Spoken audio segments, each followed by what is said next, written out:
Lawmakers in Washington, they just passed a historic infrastructure bill involving $579 billion in new investments in road construction, waterways, electric utilities, and broadband internet. That's giving a big boost to infrastructure ETFs, like the Global ex-US Infrastructure Development ETF, ticker symbol PAVE. We were just talking about that, which is up 20% so far this year. Jay, we're going to swing things back over to you. What do you make of the deal?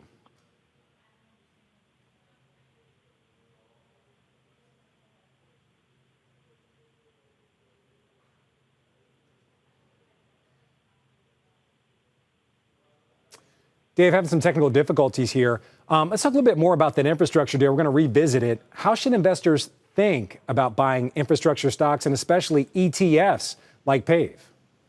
Yeah, I think the important thing to recognize is these are long-term plays, right? There's not a direct line from that $500 million deal to $4 billion directly into the pockets of these companies. But there's no question that the entire planet is really in the middle of this infrastructure rebuild and build out, depending on whether you're looking at emerging markets or domestic markets. I actually kind of prefer the international play here. I think a lot of the big companies we might associate with the development of these sort of full infrastructure build-outs around the world are really in that international fund. So NFRA, I think, is the more interesting long-term play. If you're looking to catch that pop from the headlines, PAVE is probably the way to go.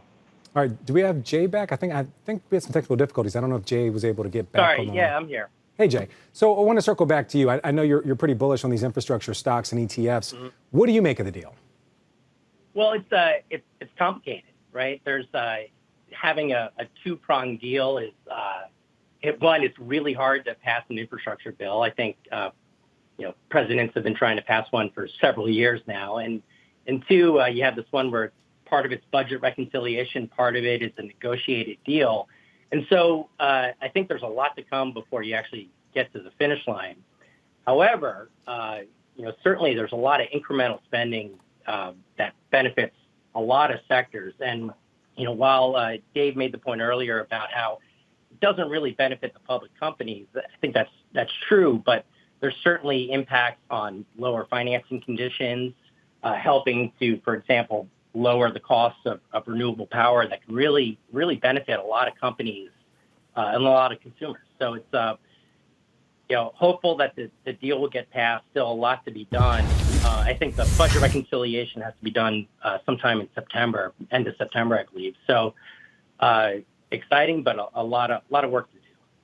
Yeah, we were just looking at the some of the holdings in your infrastructure ETF, a lot of utilities in there. So again, you see utilities as a key part of any infrastructure deal, and you see them as one of the main beneficiaries, it sounds like. Right, yeah. I mean, I think certainly the Biden administration's been pretty vocal about clean energy being a real portion of their infrastructure plan, and I think their plan is net zero carbon emissions by 2035, and we think definitely certain utilities stand to benefit from that shift. Yeah, I think some of those utilities also have their own benchmarks to reduce carbon emissions by 2035 and similar things. So a lot of synergy there, if you will.